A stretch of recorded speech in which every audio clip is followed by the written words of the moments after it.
Abra em Marcos, Evangelho segundo Marcos, capítulo 14, versículo 32. Marcos, capítulo 14, versículo 32.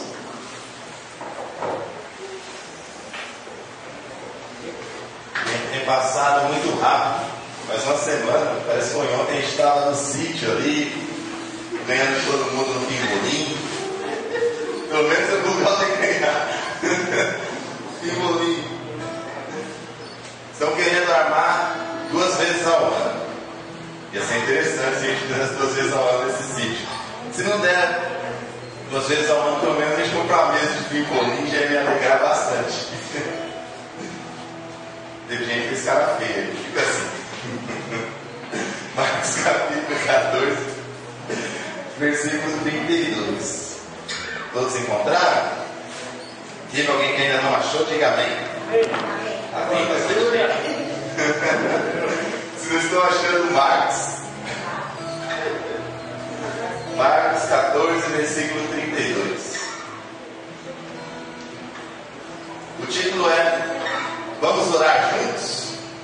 É uma afirmação, é um convite de Deus para nós. Vamos ler? Vamos lá. Então foram para um lugar chamado Getsemane, e Jesus disse aos seus discípulos: Sente-se aqui, enquanto vou orar. Levou consigo Pedro, Tiago e João, e começou a ficar aflito e angustiado, e lhes disse: A minha alma está profundamente triste, numa tristeza mortal. Fiquem aqui e vigiem.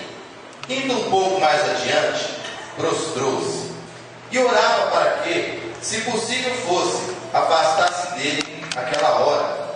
E dizia: Abba, Pai, tudo te é possível.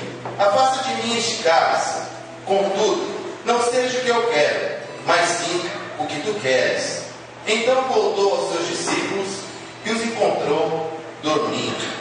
Simão disse ele a Pedro: Você está dormindo? Não pode vigiar nem por 1 hora? Vigiem e orem, para que não caiam em tentação. O espírito está pronto, mas a carne é fraca. Mais uma vez ele se afastou e orou, repetindo as mesmas palavras. Quando voltou, de novo os encontrou dormindo, porque os seus olhos estavam pesados, e eles não sabiam o que lhe dizer. Voltando pela 3ª vez, ele lhes disse: Vocês ainda dormem e descansam? Basta, chegou a hora. Eis que o Filho do Homem está sendo entregue na mão dos pecadores. Levante-se e vamos. Aí vem aquele que me trai.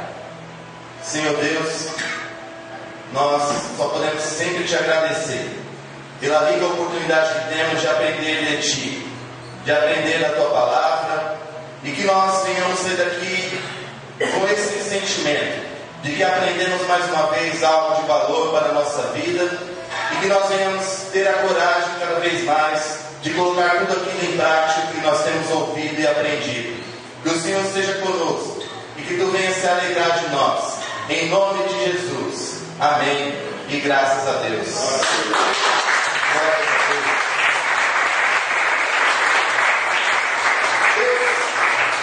Deus precisa de algo. O que criou os céus, a terra, tudo que há, que criou a nós, que fez todas as coisas, ele precisa de algo, de alguma coisa. Ele tem alguma necessidade na qual ele não possa corresponder a esse desejo de fazer que haja. Eu quero isso, que haja isso então. A resposta bíblica diz que ele precisa de nós, que ele precisa dos seres humanos, que ele precisa da gente. Adoradores, ele procura amigos. Deus, ele quer ter filhos nos quais o sirva, os quais se relacione com ele. Deus que existe desde sempre, ele decidiu, por livre e espontânea vontade, precisar de nós. Poxa vida, eu tenho precisar de nada e eu decido precisar de seres humanos. Por quê? Por que ele faria isso? Para quê? A troco de quê? Sofrer rejeições, sofrer maus tratos, ingratidões? Para quê? Optar por necessitar de seres humanos. Eu entendo e acredito que para atender a necessidade humana, nós precisamos que Ele precise de nós. Somos nós que precisamos que Ele venha precisar da gente, porque nós somos carentes. Gostamos de nos sentir amados. Quem é que gosta de se sentir amado? Alguém não gosta? Tem gente que pode falar: não, eu não gosto de me sentir amado, eu não quero ser amado, quero ser odiado, detestado. E tudo que eu fizer, e tudo que eu puder fazer, eu vou fazer para isso acontecer. Nós somos carentes. Nós precisamos desse carinho, desse sentimento de que alguém precisa de nós. E o relacionamento de Deus para conosco é um ato divino de uma pura doação, amor e compreensão de quem nós somos. Ele nos entende, Ele nos fez. Enfim, Deus optou precisar de nós porque Ele sabe que nós precisamos dele. É o oposto. E nesse caso, o versículo que nos diz que Ele nos amou primeiro, nos faz muito bem. Poxa, Deus me amou primeiro, sem eu merecer. Eu ser esse farrapo de ser humano. Eu sendo isso que um monte de gente não gosta, que um monte de gente detesta, um monte de gente que me quer me ver pelas costas. O Deus Criador opta por me amar primeiro. Confia que eu serei aquilo que Ele deseja. É um privilégio para a gente. Isso massageia o nosso ego. E vamos pensar rapidamente nos momentos que antecederam a chegada de Jesus ao Getsemane. Ele participou de sua última refeição em vida com seus amigos. Está lá comendo, conversando. Prediz que será traído por um deles. Olha, eu serei traído. Um de vocês vai me entregar e eu vou morrer através desse ato. Também ele diz que Pedro teria um breve ato de infidelidade, negando-o 3 vezes, porque Pedro o amava, queria estar perto dele, gostava de Jesus, mas por um breve momento ele predisse que Pedro ia negar. Mesmo assim, ele convida Pedro, seu grande amigo, Tiago e João, para acompanhá-lo pela sua última vez. Jesus demonstrando que ele precisava dos seus amigos. Jesus, morrendo ali praticamente à beira da morte, sabendo disso, ele vira para aqueles 3 e fala: eu preciso de vocês, me acompanhem, vem comigo.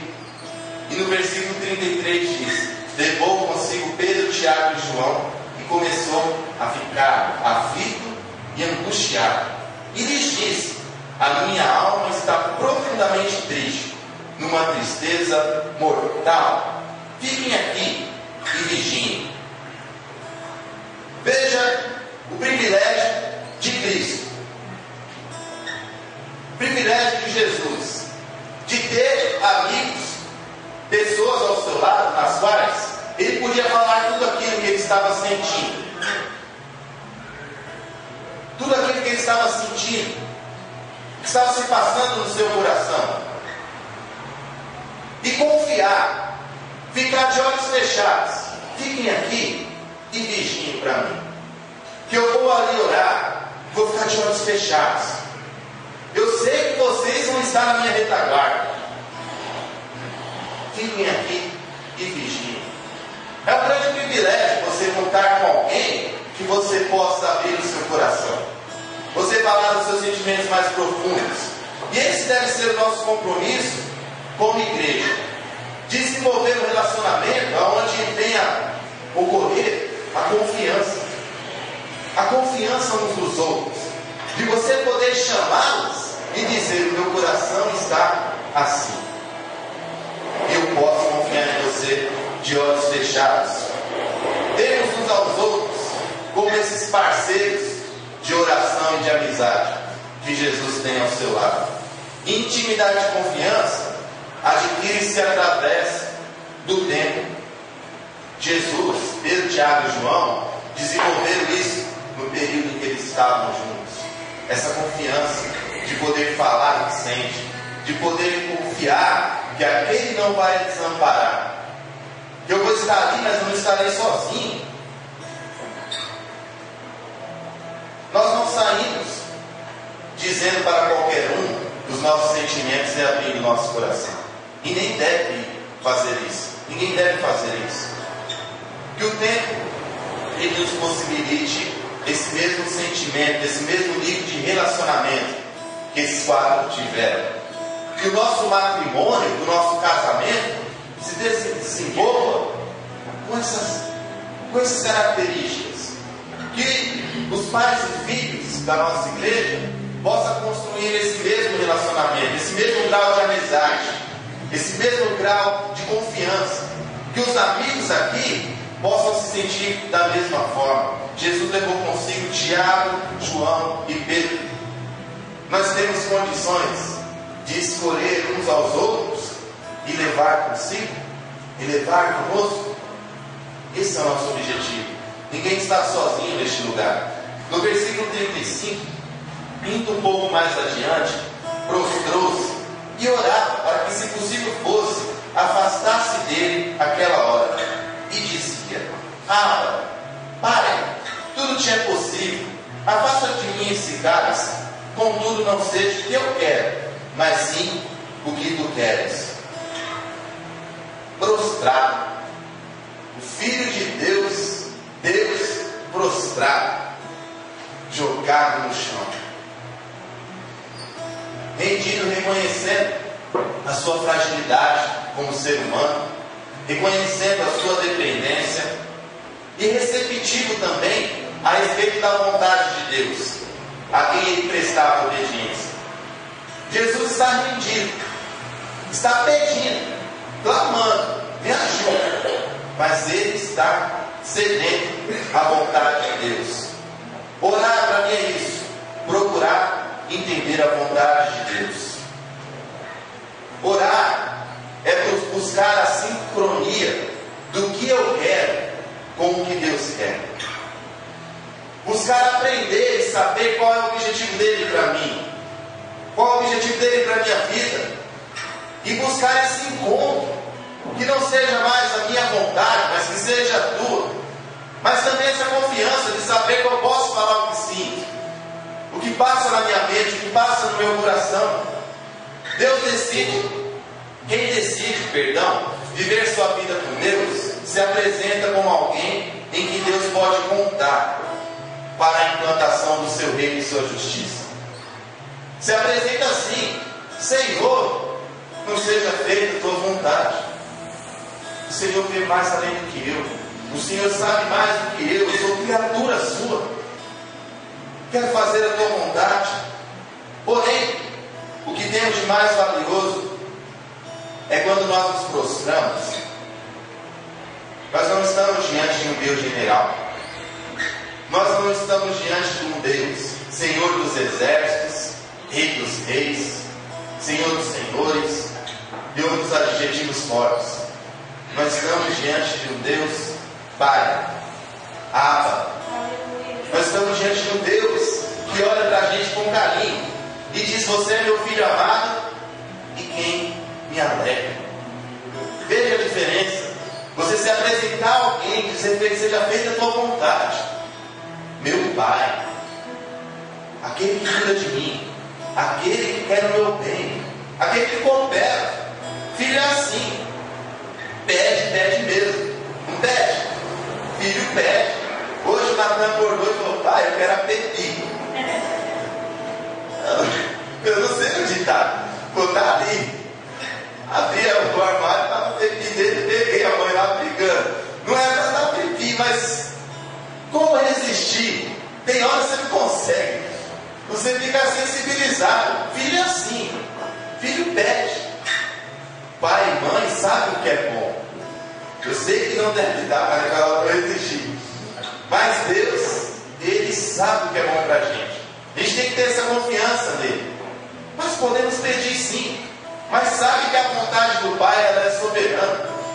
Não existe pedido que a conclusão não seja feita de sua vontade. Foge dos parâmetros de Deus e servos dele. Jesus está prostrado ali, necessitado, angustiado até a morte, triste. Está pedindo: Senhor, não quero passar por isso. Pai, eu não quero ir adiante. Eu estou sofrendo. Eu não quero. Há um outro jeito, uma outra forma. Jesus não quer. Mas a conclusão é: seja feita a tua vontade. E filhos podem sempre esperar coisas boas de seus pais. Não deve esperar outra coisa. Quando nós, nesse relacionamento com Deus, esperamos coisas ruins, nós não conhecemos o Pai que temos. Estou com medo, porque Deus agora eu acho que Ele vai me pegar. Não conhece o Pai que tem. Porque mesmo que Ele pegue, é para o bem. Mesmo que doa, mesmo que machuque, isso vem para cooperar ao nosso favor. E no versículo 37 diz: então voltou aos seus discípulos e os encontrou dormindo. Simão, disse ele a Pedro: você está dormindo? Não pode vigiar nem por uma hora? Vigie e ore, para que não caia em tentação. O espírito está pronto, mas a carne é fraca.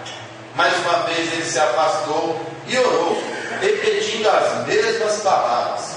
Quando voltou, de novo se encontrou dormindo, porque os seus olhos estavam pesados. Eles não sabiam o que lhe dizer.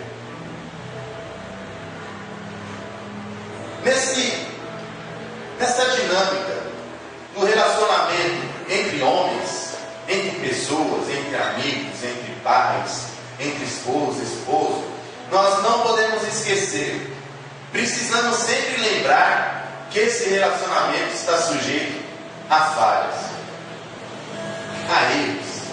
Se no relacionamento com Deus eu posso sempre esperar o melhor, sempre a coisa mais certa, absolutamente correta, nos relacionamentos entre nós, seres humanos, sempre temos que estar preparados para o erro, para a falha. Mesmo que na grande maioria das vezes a intenção seja acertar. Quando eu erro como pai, eu não quero errar. Minha intenção é acertar, mas errei. Quando eu erro como esposo, minha intenção é acertar, mas falhei. Quando eu erro lá na faculdade, a questão, minha intenção foi acertar. Eu não quis errar. A maioria das nossas intenções não é de ferir. Eu não quero machucar. Mas acontece. Então eu preciso estar preparado para tudo isso. Jesus, ao regressar pela primeira vez, os encontraram dormindo. Eu acredito que o ronco estava igual lá no quarto do sítio lá de cima. Dá para ouvir lá embaixo. Chega a tremia. Eu acredito que estava desse jeito. Jesus estava lá embaixo orando, já sabia, pô, os caras estão dormindo. Não era porque ele era Deus que estava com a visão, era um som. Imagina que esteja em silêncio pela região. Mas o som era muito forte. E Jesus vem e encontra com aqueles caras dormindo. Jesus vem e orienta: vigiem e orem, a carne é fraca, o espírito está preparado. Quando ele volta para orar, faz suas orações e ele retorna, os homens estão de novo dormindo, porque os olhos pesaram. Como já aconteceu aqui uma vez, ou entre as rodas nossas aí, eu já não sei mais, a minha memória às vezes esquece que eu já falei. Eu falo 2, 3 vezes a mesma coisa para a mesma pessoa. Tem pessoa que diz: não, você já contou isso, e outros que ouvem pacientemente. Uma vez eu fazendo uma entrega, foi a primeira vez que eu fazia com motorista, e naquela época eu estava namorando com a Alislene, e eu dormia muito tarde, e quando ele fazia essa entrega eu não aguentava, eu dormia de volta na entrega, só acordava para descarregar, voltava e dormia de novo, descarregava, e aí o patrão mandou o motorista ir embora. O motorista foi embora e disse: agora eu vou fazer entrega com você. Nossa, quando eu sou o patrão que quer fazer entrega, o coração já disparou. Mas tá bom, a gente foi, fez a primeira entrega ali no Canindé, ali no Center Norte, e agora vamos para Guarulhos. Pegou a Dutra. Quando pegou a Dutra, meu amigo, a conversa já tinha acabado, o olho começou a pesar. E eu tentava abrir, coçava, e não tinha jeito. Eu olhava para fora, os postes passando, dava mais sono, olhava para frente, dava mais sono, e não aguentava, o olho pesava de um jeito. Não sei se você já passou por isso, uma situação semelhante, querendo ficar acordado, mas não consegue. E aí, eu resistindo, eu vi a transportadora lá embaixo. Eu lembro até hoje, era o bairro Monteiro, assim, dava para ver. E eu vendo. Dormindo. Aí quando o carro parou, eu lá, o patrão, ô soneca, acorda. A vergonha me pegou. O sono pesou de um jeito. E eu sei, eles disseram que eu não sabiam o que dizer. Eles olharam para Jesus. O que dizer? Ele pediu para vigiar e não conseguimos. Foi a parte humana que falhou. A tua parte humana vai falhar. A parte humana das pessoas que estão ao teu redor também vai falhar. E se você não souber lidar, sofrimento vai ser na certa. Você sempre vai ficar com a impressão de que os outros estão com má vontade com você, que não gostam de você, que não te amam. Sempre ficaremos com a impressão de que eu sempre me esforço e o outro não. E às vezes nós não temos nem a percepção que nós também erramos. Só encontramos o erro do outro. E para caminharmos juntos em qualquer relacionamento, sempre será preciso a tolerância. Se não houver tolerância, não consegue se caminhar junto. Mesmo com todas essas falhas, Jesus não perde a fé em seus companheiros. Jesus diz: Pedro, você vai me negar 3 vezes. Você vai me negar. Isso acontece. Depois Jesus não desiste de Pedro, o procura na beira da praia, o orienta novamente a edificar seus irmãos, a cuidar dos seus irmãos e a continuar essa obra que ele estava fazendo. Jesus não desistiu de Pedro. A gente desiste uns dos outros. E a gente tem que buscar não desistir, acreditar. Porque se nós começarmos a desistir das pessoas, cada vez isso vai aumentando. E a gente não vai confiando menos.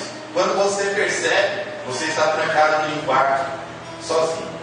Ninguém ao redor presta, ninguém faz bem, todo mundo só erra mesmo, é falho e se fecha nos relacionamentos. Que as nossas falhas sirvam de incentivo para uma nova conduta. Que as nossas falhas, os nossos erros venham fazer com que nós venhamos nos envergonhar de nós mesmos. A gente ficar constrangido e falar: esse erro eu não quero cometer mais. E lutar para isso acontecer. Se esforçar para isso acontecer. No versículo 41, voltando pela 3ª vez, ele lhes diz: vocês ainda dormem e descansam? Basta, chegou a hora. Eis que o Filho do Homem está sendo entregue nas mãos dos pecadores. Levantem-se e vamos. Aí vem aquele que me trai.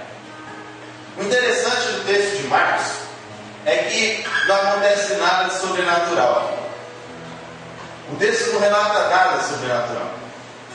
Diz o quê? Que Jesus estava triste, angustiado, convidou os 3, ele foi orar, voltou, estava dormindo, foi orar, voltou de novo, e assim mais uma vez. Depois Jesus volta, fala ali que pronto, acabou, está chegando aqui para ele. Não acontece nada de sobrenatural nessa passagem. O que ele pediu não aconteceu.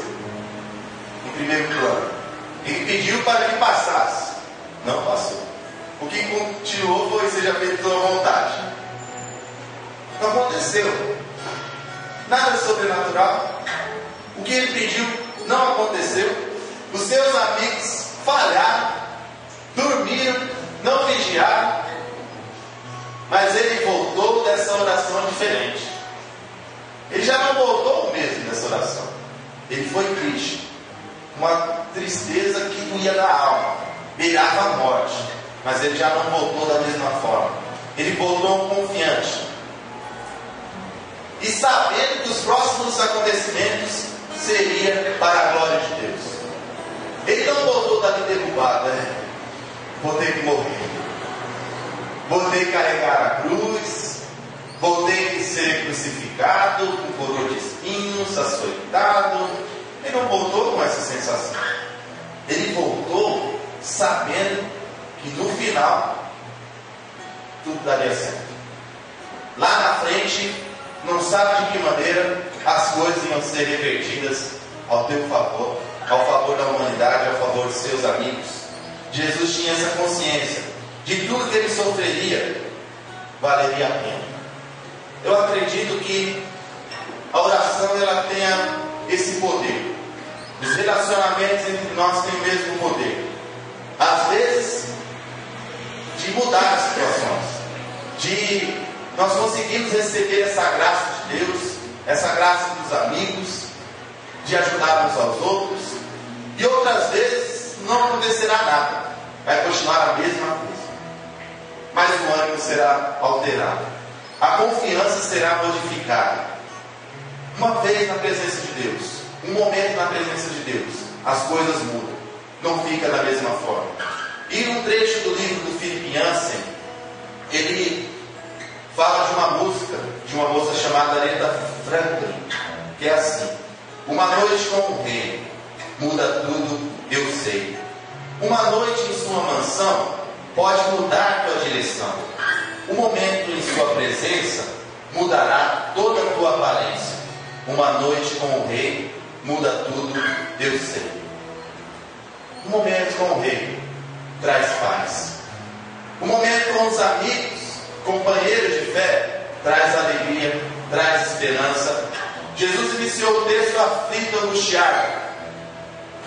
Ao se colocar de pé, ou como Adriano diz, sobre os pés, ele se fortaleceu, ele se agigantou, e para as próximas horas ele estava preparado. Ele olha e diz: está vindo ali o cara que vai me trair. Meu amigo, está vindo ali, está virando, está subindo. Não é você não, você vai ficar aqui. Eu acredito que foi um ronco pelo pessoal que mostrou onde Jesus estava. Os soldados procurando, eu vi os três lá. Tem alguém lá em cima. Estava preparado para enfrentar aquela angústia. Pronto.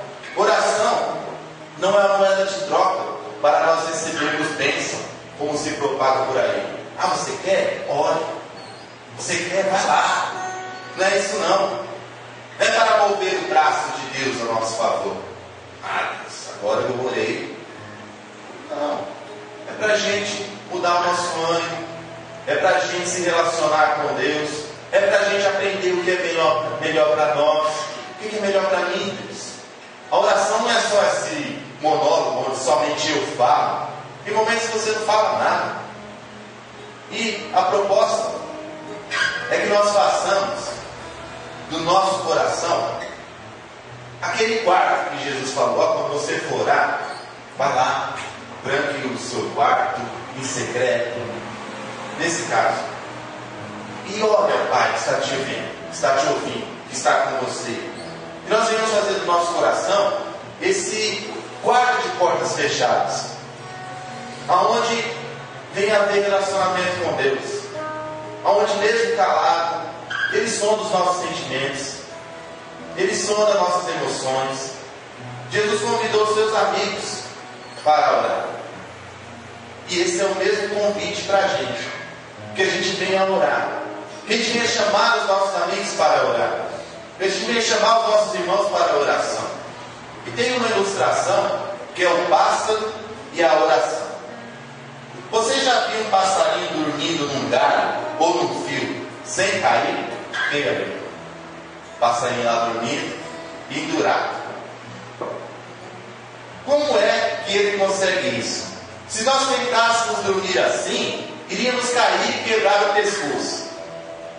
Qualquer um de nós tentar dormir como um passarinho, acabou. O segredo está nos tendões das pernas do passarinho.